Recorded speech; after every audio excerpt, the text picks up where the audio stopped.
kutoka kwa Mheshimiwa Mkuu wa Wilaya kuhusiana na umuhimu wa mradi huu. Na kama mlivyosikia umuhimu wa mradi huu kutoka kwa mkandarasi mkazi au kutoka kwa mshauri mkazi huyu ambaye tunaye hapa.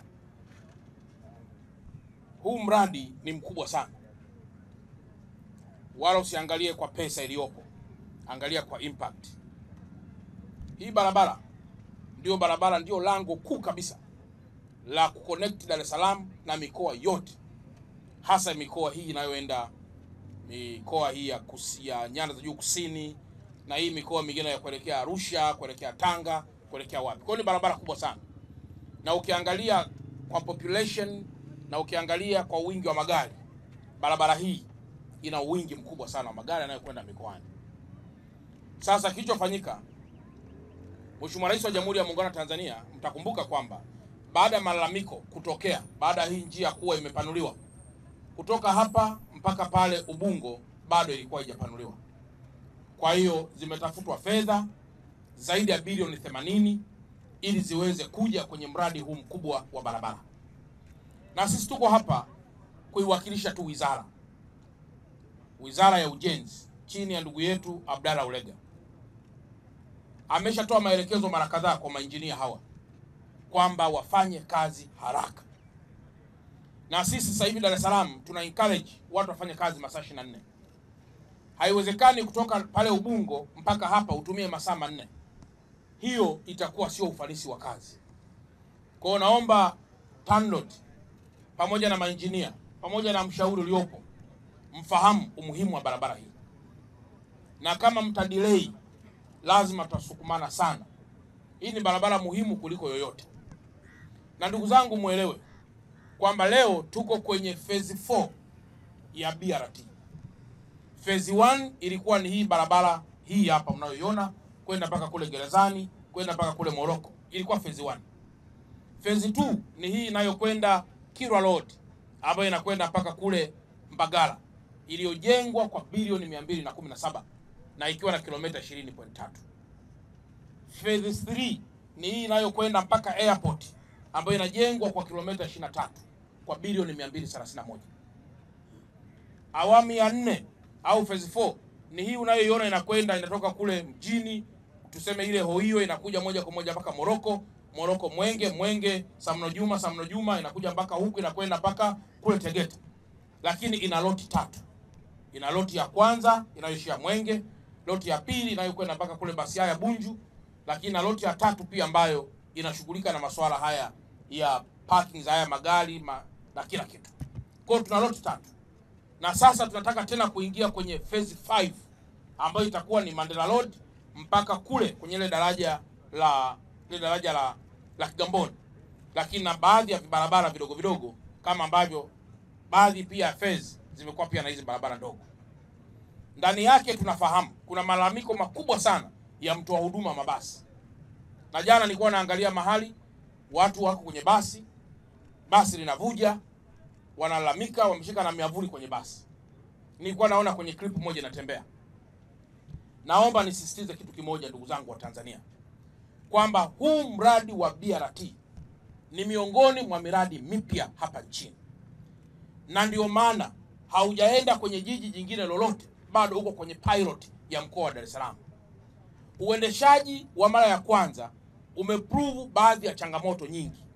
Na ndio maana Mheshimiwa Rais kupitia wizara sasa maalumu hii ya ofisi ya Rais TAMISEMI wana work hard ku make sure kwamba wanapitia upya zile sheria, zile sera, zile changamoto zote, ili watakapoingiza mabasi tena basi kusiwe kuna changamoto kama ambavyo tumezipata kwenye hii awamu ya kwanza. Nyie mnakumbuka kwamba kuna barabara zimeshakamilika bado hazina mabasi. Lakini serikali imestruggle kuhakikisha mabasi yananunuliwa, watu wa huduma wanaongezeka. Kwa sababu mpaka sasa tuna UDAT ndiye anatoa huduma. Lakini mjadala mkubwa chini ya ofisi ya Mheshimiwa Rais ni kuhakikisha kwamba tunakuwa na watu wa huduma zaidi ya mmoja ambaye watakuwa wanashindana. Huyu akifeli atafukuzwa, ataletwa mwingine. Iwe ni competitive kuhakikisha kwamba mambo yote yanakwenda vizuri. Sasa katika hali ya kawaida, katika hali yoyote ya kawaida, haiwezekani ukafikiria kupaua nyumba kama hujajenga kuta. Kwa hiyo na hapa haiwezekani kufikiria kununua mabasi kama hujajenga barabara. Kwa hii ni miundombinu, ni fezi muhimu ya ujenzi wa miundombinu. Na miundombinu hii ni gharama kuliko hata mabasi yenyewe. Ukienda hizi bilioni 231, bilioni 217, bilioni hizi ambazo zimetumika hapa, mabilioni tena leo kuja huku, ukikonvert yakaenda kwenye gharama za mabasi, utapata mabasi zaidi ya 2000. Lakini serikali imeanza na kitu chenye gharama kubwa ambacho ni miundombinu. Tukimaliza miundombinu hii yanakuja mabasi. Mabasi ya kwanza yaliingia, yamechakaa, serikali na struggle kupata mengine. Kwa hiyo naomba sana hili lieleweke kwamba serikali haijasinzia, inafanyia kazi changamoto nyingi, zikiwemo za kisheria, zikiwemo za sera, zikiwemo za watoa huduma, zikiwemo zote hizi.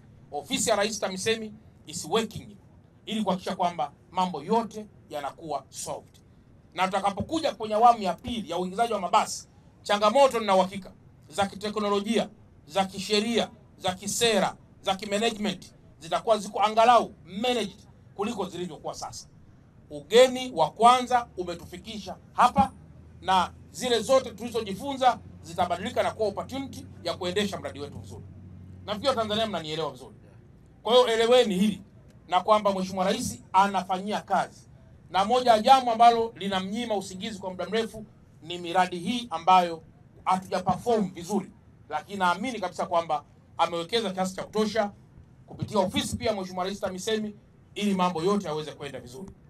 Kwa hitimisho tu, hawa kandarasi, ndugu yangu manager wa TANROADS, sisi tumekuwa tukifanya ziara hapa mara kwa mara, na Mheshimiwa mkuu wa wilaya na management yake watazindua na wao mpango maalum wa kuhamasisha watu kufanya biashara saa 24.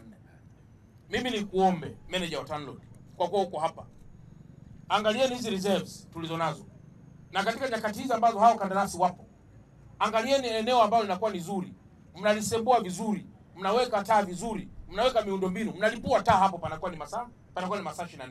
Hii ni barabara kubwa, hailali. Leo ukiangalia kule ni mapoli, wala tujapanda miti vizuri. Sasa angalieni ubunifu wa namna kufanya. Ukiwa na vituo vya namna hiyo hata 5, 10, watu wanapata kahawa, watu wanapata sisi vitu gani, watu watacheza bao hapo, watazungumza siasa, watazungumza mipira, watapendana. Hivi ni vijio vya kupendana. Lakini zaidi, kumbukeni hata kule Ulaya ukienda, wazee wana siku maalum, wanakutanishwa, wanafuatwa majumbani, wanakutanishwa kwenye eneo moja ili kufahamiana, kukumbukana ya kale, jioni wanarudishwa tena wapi? Nyumbani.